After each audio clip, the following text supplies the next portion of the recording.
Good morning, Prep.1 students. Let's take Unit 8, Time to Spare, and now let's start with the new vocabulary. So number 1, to spare, and this is an expression that means more than you need. For example, we have no time to spare if we want to be ready for tomorrow's match. Number 2, caver, and a caver, it's a noun which means someone who travels the world exploring and photographing caves. Number 3, stalactite. Stalactite is a noun which means a column of rock that hangs from the roof of a cave.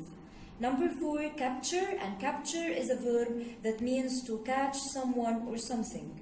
Number 5, explore. Explore is a verb also which means to travel around an area to learn about it. Number 6, flow. Flow is a verb that means to move easily in one direction. Number 7, cookery, and cookery is a noun which means the hobby of cooking and making dishes. Number 8, martial arts, and martial arts is a plural noun which means forms of fighting to defend yourself, like karate, kung fu, etc. Number 9, necessity. Necessity is a noun that means something that you need and is very important to you. Number 10, exhilarating. Exhilarating, it's an adjective that means making you feel very excited and happy. Number 12, leisure. Leisure is the free time for pleasure. Now let's have the phrasal verbs. Number 1, call for. Call for, it equals require, and it means to demand or need something. 2, call out. Call out equals announce, and it means to say something loudly and make it known. Number 3, cut out for. Cut out for means to be suitable for something. For example, you are not cut out for being a soldier, which means you are not suitable for this job. 4, show off. And to show off means to behave boastfully and proudly in order to attract people's attention. Number 5, try out for. Try out for, it's a phrasal verb that means to do an audition for a position in a sports team or a play or a film. For example, Tom is trying out for the school football team. Number 6, take to, and take to means to start liking someone or something. Number 7, take up, and take up means to begin. Right now, let's take the derivatives. Number 1, impress, and impress is the verb, impression is the noun, impressive is the adjective. Number 2, support. Support is the verb and also the noun, and supportive is the adjective. Number 3, educate. Educate, this is the verb, education is the noun, educated and educational is the adjective, and remember there's N letter after the A. Number 4, entertain. Entertain is a verb, entertainment is the noun, entertaining is the adjective. Number 5, collect. Collect is the verb, collection is the noun, and collected is the adjective. Right now, let's take the grammar of this model, of this unit, and this grammar is called modals and semi-modals. So let's begin with can and could, and remember after the modals and semi-modals always comes the bare infinitive, which means the infinitive form of the verb without to. So number 1, let's take can and could. We use can plus the bare infinitive to talk about general ability in the present and the future. For example, he can make beautiful things out of stone. We also use can or could for requests. Can we go to the concert tonight? We also use it for permission. For example, people can enter this cave and explore if they like. We use can't plus the bare infinitive to show that we are sure that something is not true. For example, that cannot be Jane. Isn't she away on a trip? We use could plus the bare infinitive to talk about general ability in the past, which means it is the past form of can. For example, I could ski when I was only 7 years old.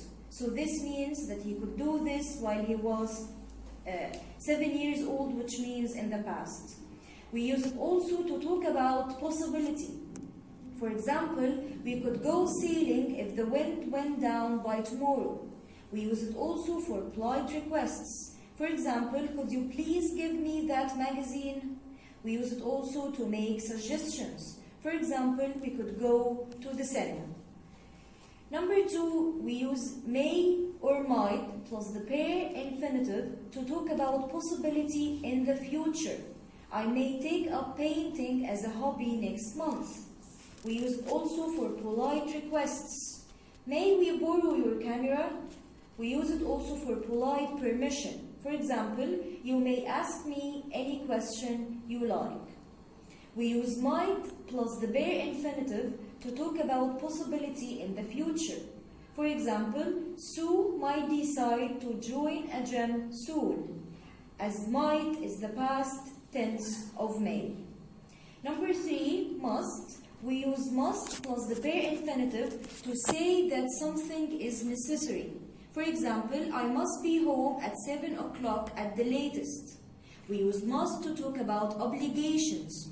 For example, you must wear a helmet when riding a motorbike in this country.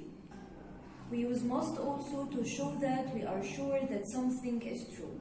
For example, my sister must be nervous about the dance competition. We use must to recommend something. For example, you really must go and see that play. It was great. So we use mustn't plus the bare infinitive to talk about something that is not allowed. For example, people mustn't speak on their mobiles while driving, which means that this is a law, they cannot do this. Number 4, should. We use should plus the bare infinitive to give advice. For example, people of all ages should take some exercise every week. So we use should to give advice. We use should also to ask for advice. If you want to ask someone to give you an advice. For example, what should I do about losing weight? So here is a note. Ought to can also be used to give advice, but it's not usually used in the question form, which means that ought to equals should. You can use ought to in the question form. Number 5, would. We use would plus the bare infinitive to talk about actions that we did regularly in the past, but that we do not do now. For example, I would always go for a run in the morning before I started work. We use would for polite requests. For example, would you please buy some batteries for my camera? Number 6, needn't. We use needn't plus the bare infinitive to say that something is not necessary. We don't use it in affirmative sentences. You needn't take photos at the party because my brother is videotaping it.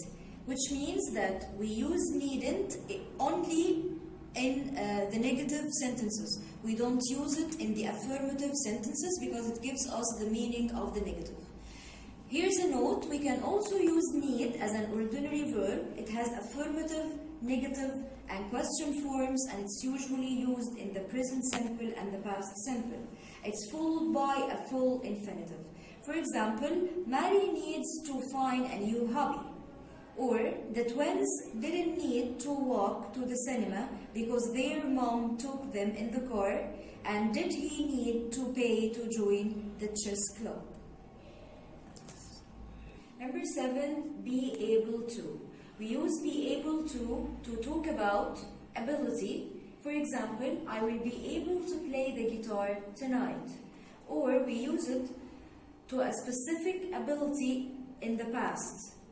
Could cannot be used here. So for example, she wasn't able to practice the new dance at the weekend. Number 8, have to. We use have to say that something is necessary. For example, you have to rehearse your part in the play every day. We use have to talk about obligation. We have to have some training before we can go parachuting. Number 9, mustn't and don't have to. There's an important difference between mustn't and don't have to. We use mustn't to say that something is not allowed, which means this is forbidden by the law. Whereas we use don't have to show that there is no obligation or necessity, which means we don't have to talk about that this something is unnecessary. For example, in basketball, players mustn't kick the ball, which means this is the law of this sport. For example, you don't have to play basketball with us this afternoon if you don't want to, which means that this is unnecessary. Exercise 1, you are going to complete the following dialogue between Jack and Jim, but remember, before you answer, you have to read the whole conversation. So Jack starts, "Hi Jim, how are you doing?" He's going to ask him something. Jim's going to answer, "No, I don't have any plans for tonight." So Jack is going to ask him, "Do you have any plans for tonight?" Now Jack is going to ask another question while Jim is replaying, "I don't feel like seeing a film. I don't think I will go out." So Jack will ask him, "How about seeing a film?" Right now, Jack is going to answer, Jack, why not? Let's go out and have fun.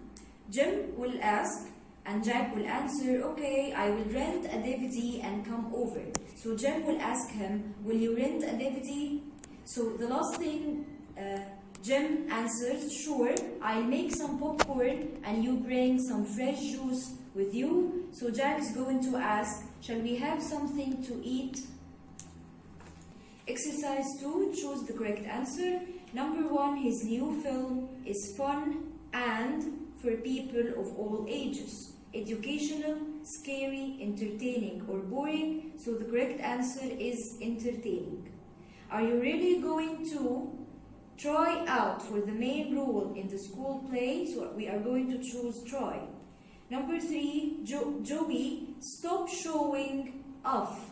No one likes what you are doing and you are not grabbing our attention. So Tom loves, he's always got his nose in a recipe book. A, cookery, B, photography, C, martial arts, or D, ballet. We are going to choose A, cookery. Number 5, judo and karate are both examples of A, drama, B, martial arts, C, photography, D, painting. We are going to choose martial arts. Exercise 3, choose the correct answer. Number 1, you go to bed early. It's Saturday tomorrow, so there is no school. A, mustn't, B, can't, C, don't have to, D, should. We are going to choose C, don't have to. Number 2, I hurt my knee when I fell off my bike. You, to be more careful. A, ought, B, might, C, needn't, D, can. We are going to choose A, ought. Number 3, is this your sister jogging in the park? It, be her, she hates jogging. A, shouldn't, B, can't, C, ought not, D, needn't. We are going to choose can't. Number 4, Tony have been out last night. He didn't answer the phone when I rang. A, must, B, should, C, ought to, D, would. We are going to choose A, must. Cross out number 5. Exercise 4, rewrite the following sentences using the word. Number 1, should I borrow your blue pen, please? Correct the mistake, and the mistake in this sentence is should. We will replace should with may. Number 2, it's not necessary to pay for tickets. It's a free party, and you are asked to use needn't. So, the correct sentence, you needn't pay for tickets. It's a free party. Number 3, hey Joey, is it okay if I use your bike for a minute? and you are asked to write a question starting with may I. So may I. Number 4, when I was young, I must, would, was able, or should run for an hour every morning. The correct answer is would. Number 5, take up. You are asked to give the meaning, and the meaning of take up is to begin.